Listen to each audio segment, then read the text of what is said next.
Hi ಎಲ್ಲ ನಮಸ್ಕಾರ. Welcome to my YouTube channel Pavan Suni life ಸ್ಟೈಲ್ಗೆ ಎಲ್ಲರಿಗೂ ಸ್ವಾಗತ. ಎಲ್ಲರೂ ಹೇಗಿದ್ದೀರಾ? ಐ ಹೋಪ್ ಎಲ್ಲರೂ ಚೆನ್ನಾಗಿದ್ದೀರಾ ಅಂತ ಅಂದ್ಕೊಂಡು ನಾನು ಕೂಡ ತುಂಬಾ ಚೆನ್ನಾಗಿದ್ದೀನಿ. ಇವತ್ತಿನ ಎಪಿಸೋಡ್ ಬಂದ್ಬಿಟ್ಟು ಯಜಮಾನ ಸೀರಿಯಲ್ ಆಗಿರುತ್ತೆ. ಸೊ ತುಂಬಾ ಚೆನ್ನಾಗಿದೆ, ಎಲ್ಲಿ ವಿಡಿಯೋನ ಸ್ಕಿಪ್ ಮಾಡಬೇಡಿ. ಏಕೆ ಅಂತಂದರೆ ಇವತ್ತೊಂದು ಮಿರಕಲ್ ಆಗುವಂಥ ಒಂದು ವಿಡಿಯೋ ಆಗಿರುತ್ತೆ ಇದು. ಸೊ ಹಾಗೆಯೇ ಇವತ್ತು ಝಾನ್ಸಿ ಕೂಡ ದೇವಸ್ಥಾನಕ್ಕೆ ಬಂದಿರ್ತಾಳೆ ತಾತನ ಆಶೀರ್ವಾದ ತೊಗೋಬೇಕಂತ. ರಾಘವೇಂದ್ರ ಕೂಡ ಕರ್ಕೊಂಡು ಬಂದಿರ್ತಾನೆ. ಅಲ್ಲಿ ಏನು ನಡೆಯುತ್ತೆ, ಅವಳಿಗೆ ನೆನಪು ಬರುತ್ತೋ ನೆನಪು ಹೋಗುತ್ತೋ, ಮತ್ತು ತುಳಸಿನ ನೋಡೋಕ್ಕೆ ಅಂತೇಳಿ ತಾತ ಬಂದಿರ್ತಾರೆ. ಮತ್ತು ತುಳಸಿಗೆ ಒಂದು ವಾರನೂ ಕೂಡ ಕೊಟ್ಟಿರ್ತಾರೆ ತಾತ. ಅಂದರೆ ತುಳಸಿನ ಕರ್ಕೊಂಡು ಬಂದರೆ ಮಾತ್ರ ನಾನು ಅಲ್ಲಿ ನಿನ್ನ ಪರವಾಗಿ ಮಾತಾಡ್ತೀನಿ ಅಂತ ಕೂಡ. ಸೊ ಇದೆಲ್ಲ ನೋಡಬೇಕು ಅಂತಂದರೆ ಎಲ್ಲೂ ವಿಡಿಯೋನ ಸ್ಕಿಪ್ ಮಾಡಬೇಡಿ, ಕೊನೆವರೆಗೂ ವಿಡಿಯೋ ನೋಡಿದ್ರೆ ಖಂಡಿತ ನಿಮಗೆ ಸ್ಟೋರಿ ಅರ್ಥ ಆಗುತ್ತೆ. ಸೊ ಬನ್ನಿ ಈಗ ಶುರು ಮಾಡೋಣ, ಲೇಟ್ ಮಾಡೋದು ಬೇಡ, ಓಕೆನಾ? ಇನ್ನೇನು ರಾಘವೇಂದ್ರ ಬೇರೆಯವ್ರ ಮನೆಗೆ, ಅದೇ ತರುಣವ್ರ ಮನೆಗೆ ಕರ್ಕೊಂಡೋಗಿರ್ತಾನಲ್ವ ಫ್ಯಾಮಿಲಿನೆಲ್ಲ, ಈಗ ಮತ್ತೆ ಮನೆಗೆ ವಾಪಸ್ ಬಂದಿರ್ತಾರೆ ಬೆಳಗ್ಗೆ ಆದಮೇಲೆ.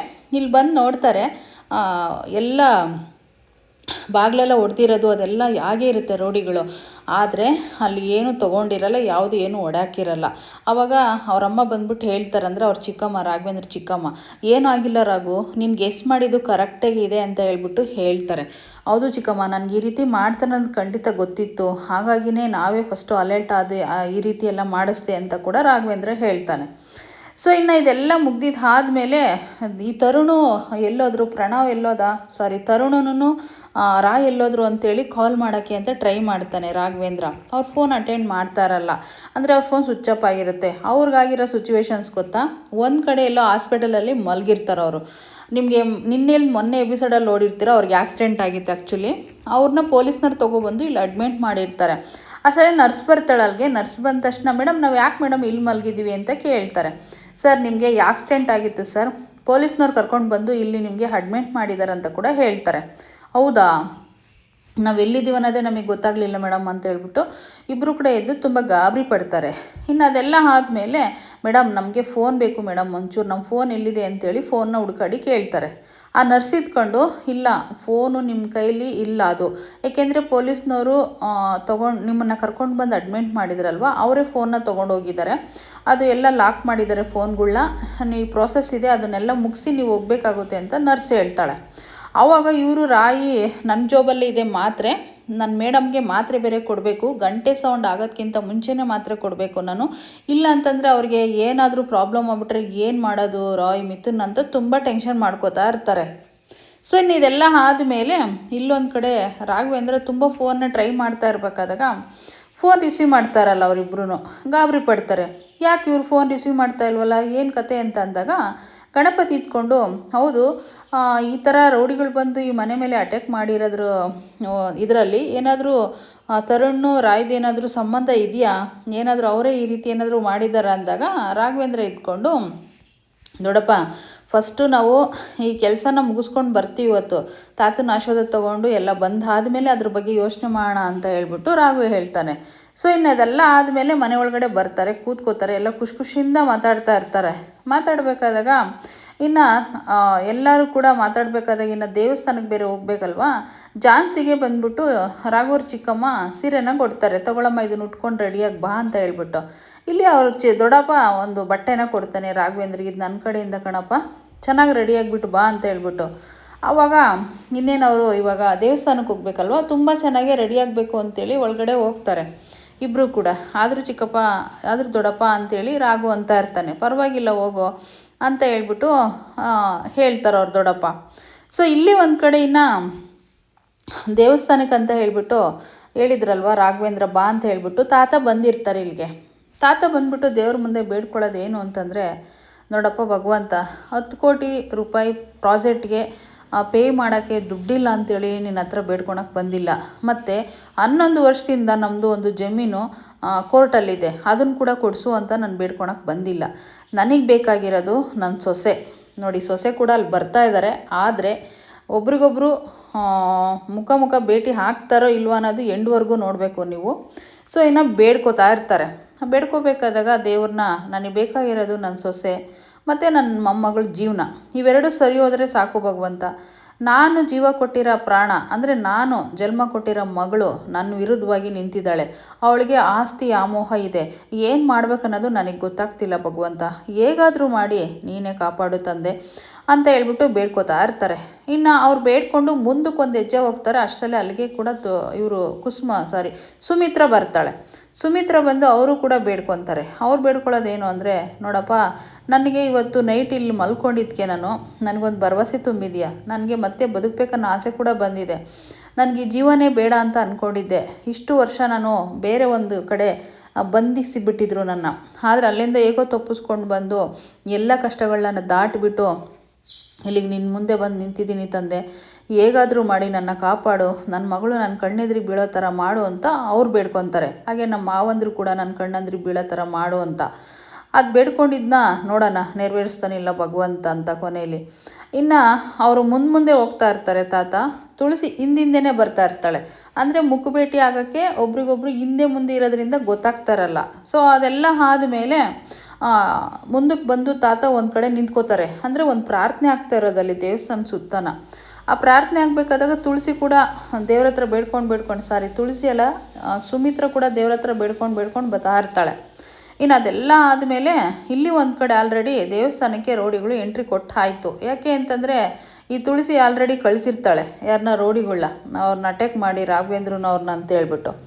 ಇನ್ನು ಇಲ್ಲಿ ಒಂದು ಕಡೆ ತರುಣನೂ ರಾಯ್ ಇದ್ಕೊಂಡು ಪೊಲೀಸ್ ಸ್ಟೇಷನ್ ಮುಂದೆ ನಿಂತಿರ್ಬೇಕಾದಾಗ, ನೋಡು ರಾಯ್, ನಾವು ಇಲ್ಲಿ ನಿಂತ್ಕೊಂಡು ಟೈಮ್ ವೇಸ್ಟ್ ಮಾಡೋದು ಬೇಡ, ಮತ್ತೆ ಬಂದು ಬೇಕಾದ್ರೆ ನಾವು ಪ್ರಾಸೆಸ್ನ ಮಾಡಿದ್ರಾಗುತ್ತೆ, ಸ್ಟೇಷನಲ್ಲಿ ನಾವು ಫೋನ್ ಇಸ್ಕೊಂಡ್ರೆ ಆಗುತ್ತೆ, ನಾವು ಬೇರೆ ಝಾನ್ಸಿಗೆ ಮಾತ್ರೆ ಕೊಡಬೇಕು, ಎಲ್ಲಿದ್ದಾಳೋ ಏನು ಮಾಡ್ತಿದ್ದಾಳೋ ಒಂದು ಗೊತ್ತಾಗ್ತಿಲ್ಲ ನಮಗೆ, ಫಸ್ಟು ಹೋಗಿ ನಾವು ಫಸ್ಟ್ ಅವ್ರನ್ನ ಮೀಟ್ ಮಾಡೋಣ ಬಾ ಅಂತೇಳಿ ಅವರಿಬ್ಬರು ಬರ್ತಾರೆ.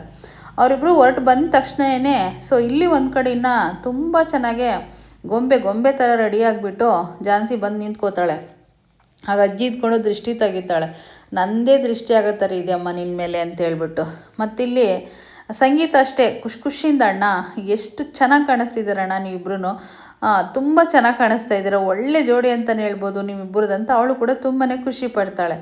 ಎಲ್ಲರೂ ಕೂಡ ತುಂಬಾ ಖುಷಿ ಪಟ್ಟಾಗ ಇನ್ನು ರಾಘವ್ರ ಚಿಕ್ಕಮ್ಮ ಇದ್ಕೊಂಡು, ನನ್ನ ಸೊಸೆಗೆ ನನ್ನ ಮಗನಿಗೆ ಯಾರ ದೃಷ್ಟಿನೂ ತಾಗಬಾರ್ದು ಅಂತ ಹೇಳ್ಬಿಟ್ಟು ದೃಷ್ಟಿನ ತೆಗೆದು, ಯಾರ ದೃಷ್ಟಿನೂ ಬೀಳಬಾರ್ದು, ನಾಯಿ ಕಣ್ಣು ನರಿ ಕಣ್ಣು ಎಲ್ಲರ ದೃಷ್ಟಿನೂ ಹಾಳಾಗೋಗ್ಲಿ ಅಂತ ಹೇಳ್ಬಿಟ್ಟು ಪಾಪ ತುಂಬ ಚೆನ್ನಾಗಿ ದೃಷ್ಟಿ ತೆಗೆದು ಉಗಿರಿ ಅಂತೇಳಿ ಉಗಿಸ್ಕೊತಾ ಇರ್ತಾರೆ.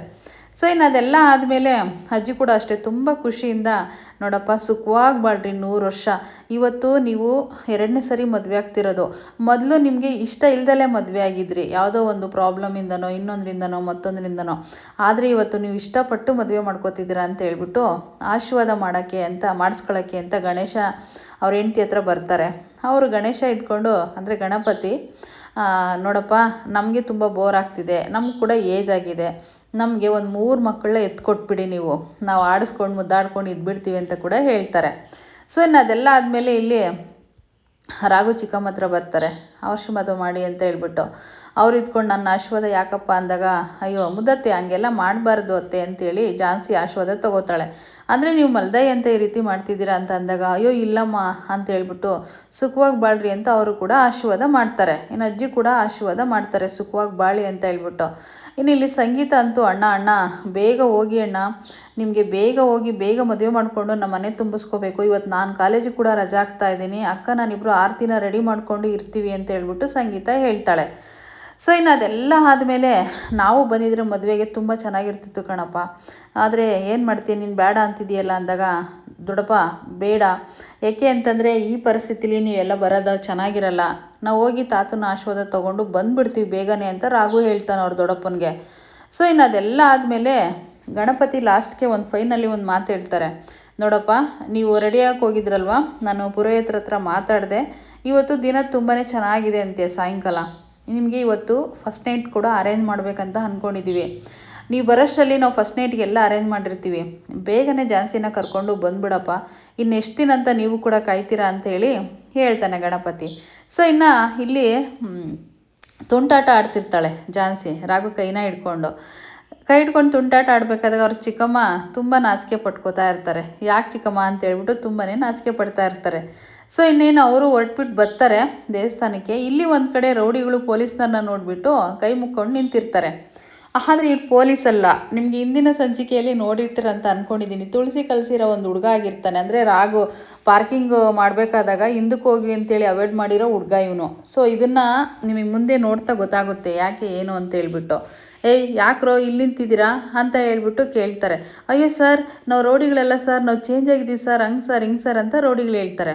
ಹಂಗೆ ಅಂದ ತಕ್ಷಣ ನೀವು ಚೇಂಜ್ ಆಗಿದ್ದೀವಿ ಅಂತ ನಮಗೆ ಗೊತ್ತು, ಚೇಂಜ್ ಆಗಿರೋದು ಅಲ್ಲೇ ಐತೆ, ನಾನು ನಿಮ್ಮ ಕಡೆಲೇ ಅಲ್ಲ ಕಣ್ರೋ, ಇಲ್ಲಿ ನಿಂತಿದ್ದೀರಲ್ಲ ಬಂದು ಫ್ರಂಟ್ ಬಾಗ್ಲಲ್ಲಿ ನೀವು ಹಿಂದೆ ರೋಡಲ್ಲಿ ನಿಂತ್ಕೊಳ್ರಿ, ಹಿಂದೆ ಅಲ್ಲಿಂದ ಬರ್ತಾರೆ ಅಂತ ಕೂಡ ಪೊಲೀಸ್ ಹೇಳ್ಬಿಟ್ಟು ಅವಾಯ್ಡ್ ಮಾಡಿಬಿಡ್ತಾನೆ ಅವ್ರನ್ನ. ಬಂದರು ಹಾಗಾದ್ರೆ ಹೋಗೋಣ ಅಂತ ಹೇಳ್ಬಿಟ್ಟು ಅವ್ರು ಹಿಂದಿನ ರೋಡ್ಗೆ ಹೋಗಿ ಕಾಯೋಕ್ಕೆ ಅಂತ ಹೋಗ್ತಾರೆ. ಅಷ್ಟರಲ್ಲೇ ತುಳಸಿ ರಾಘುನು ಜಾನ್ಸಿ ಇಬ್ಬರು ಬಂದೇ ಬಿಡ್ತಾರೆ. ಬಂದ ತಕ್ಷಣವೇ ರಾಘು ಬಂದು ಮಾತಾಡಿಸ್ತಾನೆ, ತುಂಬ ಥ್ಯಾಂಕ್ಸ್ ನಿಮ್ಮ ಕಡೆಯಿಂದ ಅಂತೇಳ್ಬಿಟ್ಟು. ಅವಾಗ ಪೊಲೀಸ್ ಅಂತ ಹೇಳ್ತಾರೆ, ಅವ್ರು ಪೊಲೀಸ್ ಅಲ್ಲ. ನೋಡಿ ಸರ್, ನಿಮ್ಮಿಂದ ನನಗೆ ಒಂದು ಒಳ್ಳೆ ಬುದ್ಧಿ ಕಲ್ತಿದ್ದೀನಿ. ಏನೋ ಗೊತ್ತಿದ್ದೋ ಏನೋ ಅವ್ರ ಹತ್ರ ದುಡ್ಡು ತೊಗೊಂಡು ನಾನು ಹೇಳ್ತಿಮ್ಮ ಕೆಲಸ ಮಾಡಿದ್ದೆ. ಆದರೆ ಇವತ್ತು ಒಳ್ಳೆ ಕೆಲಸ ಮಾಡಿದ್ದೀನಿ ನಿಮಗೋಸ್ಕರ. ಅದನ್ನು ಕಲ್ತಿದ್ದು ನಿಮ್ಮಿಂದ ಮಾತ್ರ ಸಾಧ್ಯ ಸರ್ ಅಂತ ಹೇಳ್ಬಿಟ್ಟು ಅವರು ಪೊಲೀಸ್ನವರು ಹೊಗಳ್ತಾರೆ. ಅವ್ರು ಪೊಲೀಸ್ ಅಲ್ಲ, ಸುಮ್ಮನೆ ವೇಷ ಹಾಕ್ಕೊಂಡು ಬಂದು ಆ ರೌಡಿಗಳನ್ನ ಅವಾಯ್ಡ್ ಮಾಡೋಕ್ಕೋಸ್ಕರ ಹಂಗೆ ಮಾಡಿರ್ತಾರೆ. ಸೊ ಇನ್ನು ಅದೆಲ್ಲ ಆದಮೇಲೆ ಸರಿಯಪ್ಪ, ಚೇಂಜ್ ಆಗಿ ಬದುಕು, ಯಾವತ್ತೂ ಬೇರೆಯವ್ರಿಗೆಲ್ಲ ಒಳ್ಳೇದೇ ಮಾಡು, ಕೆಟ್ಟದಂತೂ ಮಾಡೋಕ್ಕೆ ಹೋಗಬೇಡ, ಇರೋವರೆಗೂ ಒಳ್ಳೆಯನಾಗಿ ಬದುಕು ಅಂತೇಳಿ ರಾಘವೇಂದ್ರ ಹೇಳಿ ಕಳಿಸ್ತಾನೆ. ಮತ್ತು ಜಾನ್ಸಿ ಒಂದೇ ಸಮ ಮುಖ ನೋಡ್ತಾ ಇರ್ತಾಳೆ. ಯಜಮಾನ್ರೆ ನಿಮ್ಗಿಂತ ಮನಸ್ಸು ಒಳ್ಳೇದಿರೋದಕ್ಕೆ ಯಜಮಾನ್ರೆ ನೀವು ನನಗೆ ಇಷ್ಟ ಆಗಿರೋದು ಅಂತ ಹೇಳ್ಬಿಟ್ಟು ಜಾನ್ಸಿ ಹೇಳ್ತಾ ಇರ್ತಾಳೆ. ಸೊ ಇಲ್ಲಿ ಒಂದು ಕಡೆಯಿಂದ ಪ್ರಣವನನ್ನು ತುಳಸಿ ಒಂದು ಕಡೆಯಿಂದ ಎಂಟ್ರಿ ಆಗ್ತಾರೆ. ಅಲ್ಲಪ್ಪ, ಅಷ್ಟೊಂದು ಜನ ರೌಡಿಗಳನ್ನೆಲ್ಲ ಕರೆಸಿದ್ದೀನಿ ಅಂತ ಹೇಳ್ತೀಯಾ, ಎಲ್ಲೂ ಕಾಣಿಸ್ತಾನೆ ಇಲ್ಲ ಅಂತ ಹೇಳ್ತಾಳೆ ತುಳಸಿ. ಮಾಮ್ ಇಲ್ಲೆಲ್ಲ ಇದ್ದಾರೆ ಮಾಮ್ ಅಂತ ಹೇಳಿದಾಗ ತುಳಸಿ ಒಂದು ಫೋನ್ ಮಾಡ್ತಾಳೆ ರೌಡಿಗಳಿಗೆ. ಫೋನ್ ಮಾಡಿದ ತಕ್ಷಣ ಎಲ್ಲೋ ಇದ್ದೀರಾ ನೀವು ಅಂದಾಗ, ಮೇಡಮ್ ಇಲ್ಲಿ ಬ್ಯಾಕ್ ರೋಡಲ್ಲಿ ಇದ್ದೀವಿ ಮೇಡಮ್, ಬ್ಯಾಕ್ ಡೋರ್ ಹತ್ರ ಬರ್ತಾರೆ ಅಂತ ಕಾಯ್ತಾ ಇದ್ದೀವಿ ಅಂದಾಗ, ಮುಟ್ಟಾಳ್ರ ಮುಂದೆ ರೋಡಲ್ಲಿ ಇರಿಯೋ, ಅಲ್ಲಿಂದ ಕಂಡ್ರೋ ಬರೋದು ಅಂತ ಅಂದಾಗ, ಮೇಡಮ್ ನಿಮ್ಮ ಕಡೆಯಲ್ಲಾರೆ ಪೊಲೀಸ್ನವ್ರು ಬಂದಿದ್ರಲ್ವಾ, ಅವ್ರು ನಮಗೆ ಹಿಂದಿನ ರೋಡಲ್ಲಿ ಹೋಗಿ ಬರ್ತಾರೆ ಅಂತ ಹೇಳಿದರು ಮೇಡಮ್, ಅವನೇನಾದರೂ ರಾಘವೇಂದ್ರ ಗಿಮಿಕ್ ಮಾಡ್ತಾನಂತ ಹೇಳಿದರು ಅಂದಾಗ, ಮುಟ್ಟಾಳ್ರ ನಾನು ಯಾವ ರೌಡಿಗಳನ್ನ ಕರೆಸಿಲ್ಲ, ಎಂಥರನ್ನೂ ಕರೆಸಿಲ್ಲ, ಯಾವ ಪೊಲೀಸ್ನವ್ರನ್ನೂ ಕರೆಸಿಲ್ಲ ಕಂಡ್ರೋ, ಅವ್ರು ನಿಮ್ಮನ್ನು ಯಾರೋ ಆಟ ಆಡಿಸ್ತಿದ್ದಾರೆ ಅಂತ ಹೇಳ್ಬಿಡ್ತಾಳೆ. ಆವಾಗ ಸರಿ ಆಗ್ರಿ ಬಂದರು ಹೋಗೋಣ ಅಂತೇಳಿ ಫ್ರಂಟ್ ರೋಡ್ಗೆ ಬರ್ತಾರೆ. ಸೊ ಇಲ್ಲಿ ಒಂದು ಕಡೆ ಇನ್ನು ತಾತ ನಿಂತ್ಕೊಂಡು ಪ್ರಸಾದ್ ಹತ್ರ ನಿಂತಿರ್ತಾರೆ. ಈ ತುಳಸಿ ನಮ್ಮಪ್ಪ ಎಲ್ಲೋದ್ನೋ ಅಂತೇಳಿ ಫೋನ್ ಮಾಡ್ತಾರೆ. ಆವಾಗ ತಾತ ಫೋನ್ ರಿಸೀವ್ ಮಾಡ್ಕೊತಾರೆ. ಏನಮ್ಮ ಹೇಳಮ್ಮ ಅಂತ ಅಂದಾಗ, ಎಲ್ಲಿದ್ದೀಯಪ್ಪ ನೀನು ಅಂತ ಕೇಳ್ತಾರೆ. ನಾನು ಇಲ್ಲಿದ್ದೀನಿ ಕಣಮ್ಮ, ಪ್ರಸಾದ ಕೂಡ ಕೌಂಡ್ರ ಹತ್ರ ಅಂತೇಳಿ ತಾತ ಹೇಳ್ತಾರೆ. ಆವಾಗ ಅಲ್ಲಿ ಇವರು ಕೂಡ ಬರ್ತಾ ಇರ್ತಾರೆ. ಸುಮಿತ್ರಾ ಆ ಕಡೆಯಿಂದ ಬರ್ತಾ ಇರ್ತಾಳೆ. ಇಲ್ಲಿ ತಾತ ಕೂಡ ನಿಂತಿರ್ತಾರೆ. ಇನ್ನು ತುಳಸಿ ಕೂಡ ಫೋನ್ ಮಾಡಿಬಿಟ್ಟು ನೀವೆಲ್ಲಿದ್ದೀರ ಅಂತ ಕೂಡ ಕೇಳ್ತಾರೆ.